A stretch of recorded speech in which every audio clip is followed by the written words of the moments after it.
Class, today our topic is tissues. और tissue से पहले मैं थोड़ा सा आपको मियोसिस के सिग्निफिकेंस के बारे में बताऊंगी। हम चैप्टर 2 में हमने मियोसिस पढ़ चुके थे। और सिग्निफिकेंस ऑफ मियोसिस क्या है कि मियोसिस जो है इम्पोर्टेंट रोल प्ले करता है क्रोमोसोम नंबर को सेम रखने में फ्रॉम स्पीशी टू स्पीशी। ठीक है, यानी कि हर स्पीशी का क्रोमोसोम नंबर सेम होता है because of reduction division in the process of meiosis. Meiosis हमेशा कब होती है? At the time of sexual reproduction. ठीक है, जब कभी भी सेक्सुअल रिप्रोडक्शन होती है तब मियोसिस का प्रोसेस होता है, और मियोसिस के प्रोसेस में रिडक्शन डिवीजन की वजह से क्रोमोसोम्स हाफ हो जाते हैं। तो आफ्टर फर्टिलाइजेशन, जब फर्टिलाइजेशन होती है, मेल और फीमेल गैमेट फ्यूज होते हैं, तो वापस से नंबर ऑफ क्रोमोसोम्स डिप्लॉयड हो जाते हैं, जिसकी वजह से number of chromosome new individuals में सेम होते हैं एज इन देयर पेरेंट्स, जो उनके पेरेंट्स में होते हैं। ठीक है, इस वजह से नंबर ऑफ क्रोमोसोम हमेशा सेम रहता है स्पीशी टू स्पीशी। हर स्पीशी का कांस्टेंट क्रोमोसोम नंबर रहता है। मियोसिस का एक सिग्निफिकेंस ये है। सेकंड सिग्निफिकेंस इसका क्या है? Genetic variability. मियोसिस जो है इसकी वजह से न्यू जेनेटिक कॉम्बिनेशंस बनते हैं और जीन्स के अंदर वेरिएबल कैरेक्टरिस्टिक्स डेवलप होते हैं। ठीक है, यानी कि हर दूसरा आने वाला जो नया ऑर्गेनिज्म होता है वो अपने पेरेंट्स से डिफरेंट होता है कई कैरेक्टर्स में। ठीक है, क्यों? क्योंकि उसके पास कंबाइंड कैरेक्टर्स होते हैं। कुछ कैरेक्टर्स वो अपने फादर से और कुछ कैरेक्टर्स अपने मदर से लेता है। इस वजह से जो न्यू ऑर्गेनिज्म डेवलप होता है उसके अंदर कंबाइंड कैरेक्टर्स आते हैं। और आप ये कह सकते हैं कि क्रॉसिंग ओवर के टाइम पर जब जेनेटिक मटेरियल का एक्सचेंज होता है उसकी वजह से न्यू जेनेटिक कॉम्बिनेशंस बनते हैं। तो न्यू ऑर्गेनिजम्स के अंदर नई वेरिएबिलिटी आती है। ठीक है, तो ये है सिग्निफिकेंस की, मियोसिस की सिग्निफिकेंस। अब हम आते हैं अपने आज के टॉपिक की तरफ, जो है हमारा टिश्यू। टिश्यू क्या है? आपको पता है कि सेल के जो ग्रुप ऑफ सेल जो एक ही फंक्शन परफॉर्म करे, दैट इज कॉल्ड टिश्यू। ठीक है, अब डिफरेंट टाइप के टिश्यूज होते हैं, जैसे कि प्लांट टिश्यू की बात करते हैं पहले के प्लांट टिश्यू कौन कौन से होते हैं और कैसे होते हैं। ठीक है, तो दो बड़ी टाइप्स हैं प्लांट टिश्यू की। पहले हम उनको दो बेसिक टाइप्स में डिवाइड करते हैं। एक कहलाते हैं meristematic tissues and the other one are called permanent tissues. ठीक है, प्लांट टिश्यू को बेसिक टाइप्स उसकी दो हैं। मेरिस्टेमेटिक टिश्यू वो टिश्यू हैं जो कि जिनके अंदर डिवाइड होने की एबिलिटी है, और ये अमूमन कहाँ पर मिलते हैं? ये हमें मिलते हैं रूट और शूट की टिप्स पर। क्योंकि प्लांट्स के अंदर जो ग्रोथ होती है वो कहाँ से होती है? टिप्स पे से होती है। ठीक है, रूट भी टिप पे से बढ़ती है, इसी तरीके से शूट भी, शूट कहते हैं ब्रांचेस को। ठीक है, तो शूट भी कहाँ से? टिप के ऊपर से ग्रो करना शुरू करती है। ठीक है, तो प्लांट के ज्यादातर पार्ट जो हैं वो टिप पर से ग्रो करते हैं। तो ये वाले जो सेल्स होते हैं मेरिस्टेमेटिक सेल्स, ये अमूमन कहाँ होते हैं? एपेक्स पे या टिप पे होते हैं, शूट और रूट की। और इनके अंदर एबिलिटी होती है कि ये डिवाइड और रीडिवाइड होते हैं और अपना नंबर और साइज दोनों इंक्रीज करते हैं। नंबर ऑफ सेल्स भी इंक्रीज करते हैं, साथ में साइज भी इंक्रीज करते हैं, और जिसकी वजह से जो है प्लांट ग्रो करता है। मेरिस्टेमेटिक सेल्स जो हैं स्मॉलर इन साइज होते हैं, थिन वॉल्स होती हैं, सेंटर में न्यूक्लियस मौजूद होता है। ठीक है, स्ट्रक्चर वाइज देखें तो कैसे होते हैं? Smaller in size with thin wall and a nucleus in the centre. ठीक है, मेरिस्टेमेटिक टिश्यू के बाद सेकेंड टाइप है परमानेंट टिश्यूज। परमानेंट टिश्यूज जो हैं ये मेरिस्टेमेटिक सेल्स से ही बनते हैं, यानी कि मेरिस्टेमेटिक सेल्स जो सेल्स बनाते हैं वो ओल्डर होकर क्या बनाते हैं? Permanent tissues. ठीक है, मेरिस्टेमेटिक कौन से होंगे? जो कि टिप पर होंगे। जैसे जैसे सेल्स बनते चले जाएंगे, ये देखें ये शूट की टिप है, ठीक, यहाँ पे भी मेरिस्टेमेटिक सेल्स हैं। जैसे जैसे सेल्स बनाते जाएंगे और वो सेल्स ओल्डर होते चले जाएंगे, वो किसके अंदर काउंट होने लगेंगे? परमानेंट सेल्स के अंदर या परमानेंट टिश्यू के अंदर। ये कैसे डिफरेंट होते हैं मेरिस्टेमेटिक टिश्यू से? इनके अंदर डिवाइड होने की एबिलिटी नहीं होती। ठीक है, ये सेल परमानेंट टिश्यूज जो हैं वो डिवाइड नहीं हो सकते, इनकी वॉल्स थिक हो जाती हैं और ये अपना इनकी वजह से जो है परमानेंट टिश्यूज की वजह से प्लांट को अपना शेप मेंटेन करने में आसानी होती है, ये इनकी वजह से शेप मेंटेन होता है। परमानेंट टिश्यूज को आगे अगर हम देखें तो इनकी फर्दर इनको क्लासिफाई किया गया है डिफरेंट कैटेगरीज के अंदर। These different categories are simple tissue, simple tissue है। सिंपल टिश्यू वो है जो एक ही टाइप के ग्रुप ऑफ सेल्स से मिलकर बने हों, ठीक है। Simple tissue is made up of one type of cells forming a homogenous mass, ठीक है। होमोजेनस, होमो कहते हैं सेम, एक जैसे सेल्स से मिलकर अगर बने हैं, यूनिफॉर्म या एक जैसे सेल्स से मिलकर बने होंगे टिश्यूज, तो हम उनको कहेंगे सिंपल टिश्यूज। कॉम्प्लेक्स टिश्यूज होंगे जिनमें डिफरेंट टाइप के टिश्यूज मिलकर सेम फंक्शन परफॉर्म कर रहे होंगे, एक ही यूनिट के तौर पर काम कर रहे होंगे, लेकिन होंगे कैसे, डिफरेंट टाइप के टिश्यूज, तब हम उसको क्या कहेंगे, complex tissues. Understand? Complex tissue और सिंपल टिश्यू आपको समझ में आया? सिंपल टिश्यू के अंदर जो सेल्स होंगे, जो टिश्यूज होंगे, वो सारे एक जैसे होंगे और एक ही फंक्शन परफॉर्म कर रहे होंगे, ये इनके नेचर वाइज भी वो एक जैसे होंगे और फंक्शन भी एक ही परफॉर्म कर रहे होंगे। लेकिन कॉम्प्लेक्स टिश्यू के अंदर different type of tissues combine together and they work together, वो डिफरेंट टाइप के होंगे, बाय नेचर वो डिफरेंट होंगे, शेप में, स्ट्रक्चर में डिफरेंट होंगे, लेकिन फंक्शन एक ही परफॉर्म कर रहे होंगे, ठीक है, एक ही यूनिट के तौर पर काम कर रहे होंगे। सिंपल, फिर अगेन सिंपल टिश्यू भी क्या है, डिफरेंट टाइप के हैं on the basis of their structure. Simple tissues are of 3 types on the basis of their structure. यहाँ जो समझने की चीज है वो क्या है कि अपने स्ट्रक्चर की बुनियाद पर सिंपल टिश्यू के अगर हम स्ट्रक्चर को देखें तो सिंपल टिश्यू कितने पार्ट्स में डिवाइड किया गया है या कितनी कैटेगरीज में डिवाइड किया गया है? There are 3 categories.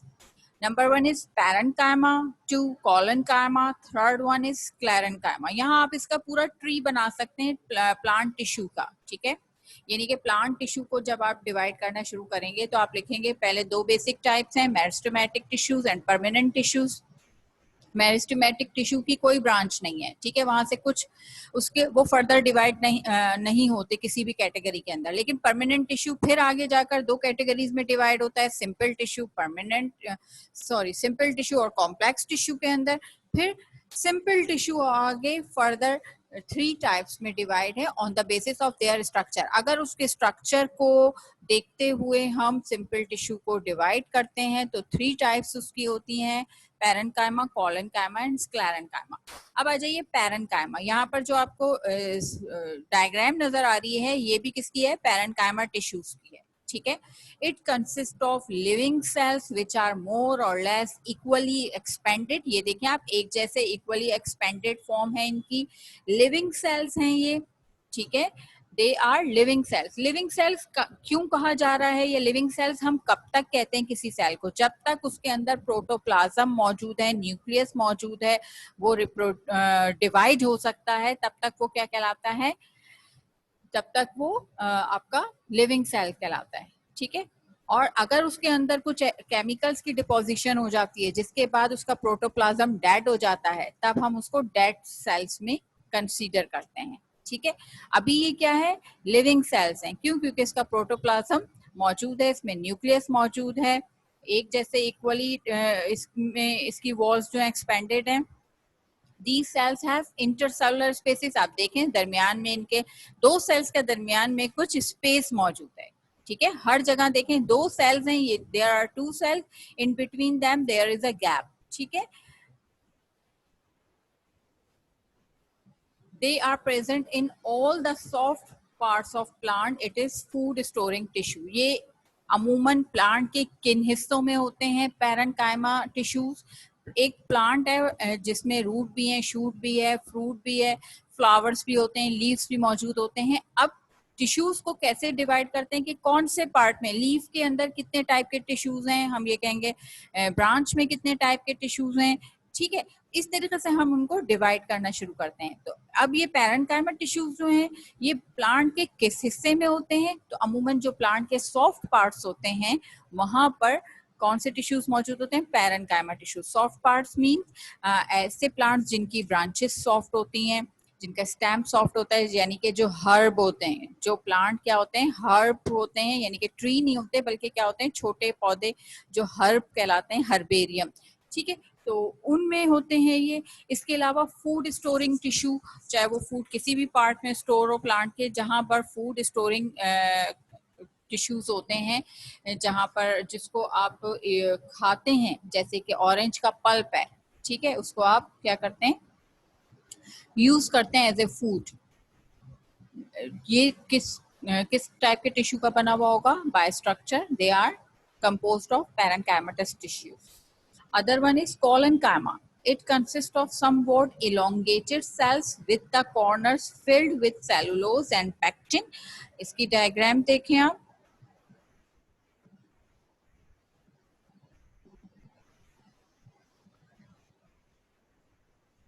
ये देखिए कॉलेनकाइमा टिश्यूज हैं। इनकी वॉल्स को अगर आप देख रहे हैं तो इनके कॉर्नर्स के ऊपर आपको कुछ डिपोजिशन, ये जो ब्लैक कलर का शेड दिखाया गया है, ये शेड एक्चुअली क्या है? That is deposition of cellulose and pectin, यानी कि एक केमिकल है जो सेलुलोज कहलाता है, other chemical is pectin. These two chemicals are deposited on the corners of cells. ठीक है, इस वजह से ये सेल्स क्या हो जाते हैं? थिक हो जाते हैं। एज कंपेयर टू कॉलन parenchyma, the corners of collenchyma are thick. ठीक है, क्यों? क्योंकि इनके ऊपर डिपोजिशन हो गई है। Collenchyma occur in a few layers under the epidermis of herbaceous dicotyledon. अब ये हर्बेशियस डाइकोटिलेडन क्या है? वो प्लांट जो कि हर्ब है। अभी भी मैंने कहा था कि कॉलेनकाइमा मोस्टली कहाँ पर? हर्ब। अगर कोई प्लांट है, हर्बेरियम है, हर्ब कहते हैं, मैं आपको पहले ही बता रही हूँ, छोटे प्लांट जो जिनका स्टेम सॉफ्ट होते हैं, दरख्त नहीं होते, ट्री नहीं होते, बल्कि क्या होते हैं? हर्ब कहलाते हैं, जिनको आप उर्दू में आई थिंक क्या कहते हैं? झाड़ी कहते हैं, झाड़ कहते हैं। ठीक है, छोटे जो पौधे होते हैं। ठीक, दीज आर कॉल्ड हर्बेरियम और हर्ब या हर्बीशियस। डाइकोटिलेडन यानी कि उनके वो हर्ब जो कि डाइकोटिलेडन होते हैं, उनके अंदर जो उनकी एपिडर्मल लेयर होती है, एपिडर्मल कहते हैं आउटर लेयर को। ठीक है, एपिडर्मल लेयर के नीचे जो सेल्स होते हैं वो क्या कहलाएंगे? These are called collenchyma. Collenchyma cells कहाँ पर होते हैं? हर्बेरियम प्लांट की एपिडर्मल लेयर के नीचे जो सेल्स मौजूद होते हैं, दीज आर कॉल्ड कॉलेनकाइमा। ठीक, अच्छा, third one is sclerenchyma. Scleren means hard. ठीक है, तो इसका मतलब क्या हुआ? स्क्लेरेनकाइमा ज्यादा हार्ड सेल हो जाते हैं, यानी कि पैरेन्काइमा जैसे जैसे ओल्ड होते रहते हैं उनके ऊपर डिपोजिशन होती रहती है। पहले वो कन्वर्ट होते हैं कॉलेनकाइमा में, मजीद ओल्ड होते हैं उनके ऊपर और ज्यादा डिपोजिशन हो जाती है। अब पहले उनके ऊपर सेलुलोज और पेक्टिन की डिपोजिशन थी, अब उनके ऊपर लिग्निन की भी डिपोजिशन हो गई। ठीक है, lignin is another type of chemical, तो वो क्या होगा? लिग्निफाइड सेल हो गए। लिग्निन की डिपोजिशन की वजह से अब ये सेल क्या कहलाएंगे? Lignified cells. अब जब ये इतनी सारी इनके अंदर डिपोजिशन हो जाएगी तो अंदर की जो कैविटी है इसकी वो क्या हो जाएगी? Become narrow, thick and narrow. यहाँ पर आप देखें ये वाले सेल्स हैं। ठीक है, इनके अंदर स्पेस ज्यादा है, यानी कि इनके अंदर अंदर की कैविटी बहुत ज्यादा क्या है? गहरी है, बड़ी है। यहाँ पर आए, कैविटी डिपोजिशन की वजह से थोड़ी सी कम हो गई। अंदर की कैविटी क्या हो गई? थोड़ी सी कम हो गई, इतनी ज्यादा गुंजाइश नहीं है इसमें। लेकिन यहाँ देखें स्क्लेरेनकाइमा के अंदर बहुत कम अंदर की कैविटी रह गई है, और सराउंडिंग का सारा जो हिस्सा है वो क्या हो गया है? वो डिपोजिशन की वजह से थिक हो गया है, डिपॉजिट हो गए डिफरेंट मटेरियल्स वहां पर। इन डिपोजिशन की वजह से इसका प्रोटोप्लाज्म जो है वो क्या हो गया? डेड हो गया। अब ये क्या कहला रहे हैं? Dead cells. They become hard by depositions of chemical like lignin and thus provide support to the plant. अब इनका काम सिर्फ और सिर्फ क्या रह गया, अब इनके अंदर से कोई चीज पास नहीं हो सकती, किसी किस्म का फंक्शन परफॉर्म नहीं कर सकते क्योंकि ये डेड हो चुके हैं. अब इनका काम क्या है कि ये प्लांट को हार्डनेस प्रोवाइड कर रहे हैं, सपोर्ट प्रोवाइड कर रहे हैं.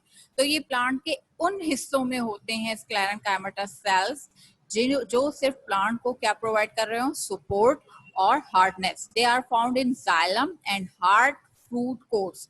हार्ड फ्रूट कोट्स जैसे कि आपके अखरोट का शेल है, ठीक है. अखरोट जो होते हैं आपके वो किसके अंदर, शेल के अंदर होते हैं. तो अखरोट का शेल क्या है, हार्ड है, ठीक. वो हार्ड क्यों है, बिकॉज ऑफ स्क्लेरेंकाइमेटस टिश्यूज, ठीक है. इसी तरीके से नारियल का बाहर का जो हिस्सा है, जो उसका शेल है, वो भी क्या है, हार्ड है, बिकॉज ऑफ स्क्लेरेंकाइमेटस टिश्यूज. और वो क्या है, डेड है. Obviously it is composed of dead cells, ठीक है. तो ये आपकी कौन सी 3 टाइप्स हो गई. There are 3 types of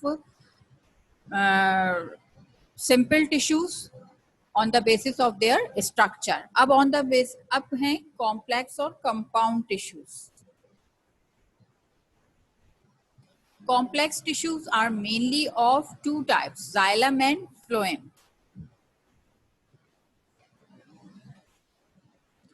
Xylem और phloem ये कौन से 2 सेल्स हैं, ये वो सेल्स हैं जो कि कॉम्प्लेक्स टिश्यूज कहला रहे हैं, यानी कि सिंपल टिश्यूज की सेकंड टाइप. पहली टाइप तो उनकी वो थी होमोजेनस मास जो बना रहे थे सिंपल टिश्यूज में. परमानेंट टिश्यूज की 2 टाइप थी, एक सिंपल टिश्यू और दूसरा कॉम्प्लेक्स. सिंपल मैंने आपको बता दिए 3 टाइप के हैं, पैरेन्काइमा, कोलेनकाइमा, स्क्लेरेन्काइमा. कॉम्प्लेक्स जो हैं ये 2 टाइप के टिश्यूज से मिलकर 2 टाइप के होते हैं, एक कहलाते हैं जाइलम और दूसरे कहलाते हैं फ्लोएम. जाइलम जो होते हैं ये वो सेल्स हैं जिनके अंदर डिफरेंट स्ट्रक्चर वाले सेल्स मौजूद होते हैं और वो मिलकर एक ही फंक्शन परफॉर्म कर रहे होते हैं उनका. और एक ही फंक्शन उनका क्या होता है कि वो रूट से वाटर को एब्जॉर्ब करते हैं और ट्रांसपोर्ट करते हैं अप टू द लीव्स तक उसको ट्रांसपोर्ट करते हैं, ठीक है. So that is the function of, ये किसका फंक्शन है, ये है जाइलम का. Phloem other type of tubes, ये दूसरी टाइप की ट्यूब्स होती हैं जो उनका फंक्शन क्या होता है फ्लोएम का, ये फूड को ट्रांसपोर्ट करते हैं. फूड जो कि लीव्स में प्रिपेयर होता है, उस फूड को लीव्स से लेकर तमाम प्लांट के हिस्सों तक पहुंचाते हैं, इवन कहाँ तक, रूट तक पहुंचाते हैं, ठीक है. So there are 2 complex tissues, xylem and phloem. अब आ जाइए permanent tissues. Permanent tissues on the basis of function. अभी हमने जो देखे थे वो परमानेंट टिश्यूज किसकी बेस पे देखे थे, on the basis of their structure. अब देख रहे हैं फंक्शन की बेस पे. Here number 1 type is epidermal tissues. Epidermal, epi का मतलब होता है outer, ठीक है. तो epidermis, epidermal tissues, these are called outer tissues, ठीक है. जो outer surface किसी भी ऑर्गन की डेवलप करते हैं वो एपिडर्मल टिश्यूज कहलाते हैं. The cells of these tissues are rectangular in shape, ठीक है. शेप बता रहे हैं कैसे, कोई परमानेंट शेप नहीं है, रेक्टेंगुलर टाइप के हैं. समहाउ कहीं से उनके कॉर्नर्स अराइज हुए हैं, ठीक है. तो ये these tissues form the outer layer of root, stem and leaf. Root, stem और लीफ तमाम जो प्लांट्स के पार्ट्स हैं उसकी जो आउटर लेयर है, जैसे मैंने कहा कि नाम एपी का मतलब है आउटर लेयर डेवलप कर रहे हैं, तो आउटर लेयर जो है वो किससे बनती है, एपिडर्मल टिश्यूज से. The cells in it are very compactly arrange, यानी कि इंटरसेलुलर स्पेस कोई नहीं है, एक दूसरे के साथ जुड़े हुए होते हैं, कॉम्पैक्टली अरेंज होते हैं, कोई स्पेस दरमियान में नहीं है. लेकिन लीव्स में, अगर लीव्स के एपिडर्मल सेल्स की बात की जाए तो इनके दरमियान स्पेस तो नहीं होती, लेकिन दरमियान में कहीं कहीं स्टोमेटा मौजूद होते हैं. स्टोमेटा क्या है, स्टोमेटा स्मॉल होल्स और पोर्स हैं जिनके थ्रू एक्सचेंज ऑफ गैस होता है, यानी कि कार्बन डाइऑक्साइड अंदर आती है और ऑक्सीजन बाहर जाती है. और इन टिश्यूज का फंक्शन क्या है एपिडर्मल टिश्यूज का, कि ये प्लांट के जो इनर टिश्यूज हैं, इनर पार्ट हैं, उनको प्रोटेक्ट करते हैं, ठीक है। एपिडर्मल टिश्यूज का काम क्या है कि इनर पार्ट को प्रोटेक्ट करते हैं। वैसे ये कॉम्पैक्टली अरेंज होते हैं, यानी कि इनके दरमियान स्पेस नहीं होती, लेकिन सिर्फ लीव्स के अंदर क्या होता है कि इनमें कहीं कहीं पोर्स या होल्स मौजूद होते हैं, और ये पोर्स और होल्स स्टोमेटा कहलाते हैं। और ये किस लिए होते हैं? These are for the purpose of exchange of gases. The other are called ground tissues. एक हो गए epidermal, the other one is ground tissues. Ground tissues का काम क्या है? Ground tissues are composed of thin walled parenchymatous cells. ठीक है, structure wise कैसी होती हैं ग्राउंड टिश्यूज? पैरेनकाइमा सेल्स के बने हुए होते हैं, which are found from meristematic tissues, जो कि मेरिस्टेमेटिक टिश्यूज से बनते हैं। ठीक है, जब मेरिस्टेमेटिक टिश्यूज जो सेल्स बनाते हैं वो ओल्डर होके क्या कहला रहे हैं? ग्राउंड टिश्यूज कहला रहे हैं। These are basically meant for storing food. Ground tissues का मोस्टली काम क्या होता है कि ये फूड स्टोर करता है, और these tissues are present in all parts of the plant except the epidermal and vascular tissues. बहुत सारे हिस्सों में प्लांट के मौजूद होते हैं, रूट, स्टेम और लीव्स के बहुत सारे पार्ट्स ऐसे होते हैं जहां पर ग्राउंड टिश्यूज मौजूद होते हैं, लेकिन सिर्फ वहां नहीं होते, एपिडर्मल यानी कि आउटर लेयर एपिडर्मल में और सेंटर में मौजूद वेस्कुलर टिश्यूज के अंदर। ठीक है, वेस्कुलर टिश्यूज क्या होते हैं ये अभी आपको आगे बताएंगे। ठीक, the other one is supporting tissues. Supporting tissues कौन से टिश्यूज होते हैं? ये थिक होते हैं, स्पेशल मटेरियल के बने हुए होते हैं। स्पेशल मटेरियल यानी कि chemical, special material mean chemical जो कि इनके ऊपर डिपॉजिट हो जाता है, जिसकी वजह से ये क्या हो जाते हैं? थिक हो जाते हैं और डेड हो जाते हैं।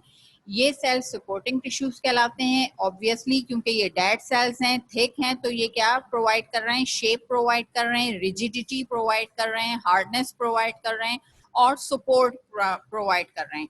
शेप, हार्डनेस एंड सपोर्ट, तीन काम है सपोर्टिंग टिश्यूज के। ठीक है, स्क्लेरन अगर आप इनको on the basis of structure देखें तो ये क्या कहला रहे हैं? Supporting tissues are also called on the basis of their structure sclerenchymatous tissues, यानी कि स्क्लेरेनकाइमा और supporting tissues are the same. ठीक है, आप ये कह सकते हैं सेम चीज है। अगर हम स्ट्रक्चर की बुनियाद पर देखें तो उनको हमने क्या नाम दिया हुआ है? स्क्लेरेनकाइमा। और अगर फंक्शन की बुनियाद पे देखें तो हम उनको सपोर्टिंग टिश्यू कहते हैं। क्यों? क्योंकि उनका काम सपोर्ट करना है। ठीक है, on the basis of their structure they are supporting tissues. कैसे हैं ये? लिग्निफाइड हैं, थिक वॉल्ड हैं, इलोंगेटेड हैं। ठीक है, और इनका काम क्या है? सपोर्ट प्रोवाइड करना। कहीं कहीं पर इनके अंदर जहां पर इंटरसेलुलर स्पेस होते हैं वहां पर ये कॉलनकाइमा टाइप के टिश्यूज भी डेवलप कर रहे होते हैं। ठीक है,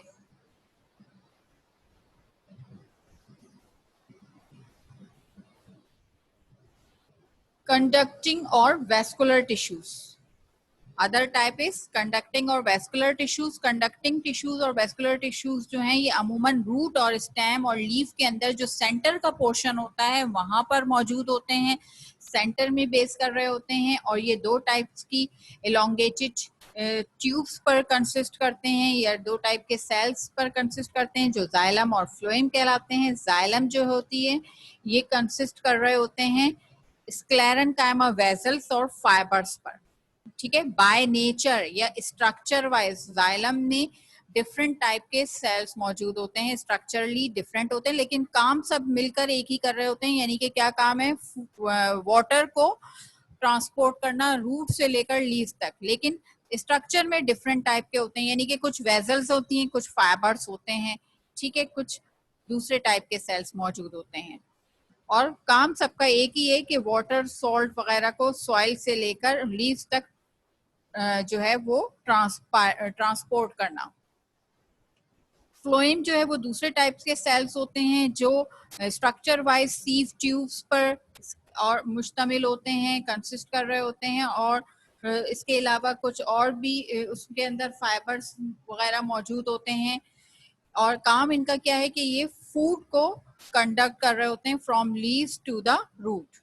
ठीक है, तो यहाँ पर आपका ये वाला टॉपिक खत्म हो गया, दैट इज कंडक्टिंग और वेस्कुलर टिश्यूज। ये आपके तमाम क्या हैं, प्लांट टिश्यूज हैं, प्लांट सेल्स हैं जो आप पढ़ रहे हैं यहाँ पर। इसको होपफुली आप सब अंडरस्टैंड कर चुके होंगे कि what are the types of plant tissues. यहाँ पर आपका प्लांट टिश्यू का टॉपिक जो है वो हम खत्म कर रहे हैं। नेक्स्ट टाइम हम नेक्स्ट टॉपिक जो इसका एनिमल टिश्यू है वो डिस्कस करेंगे।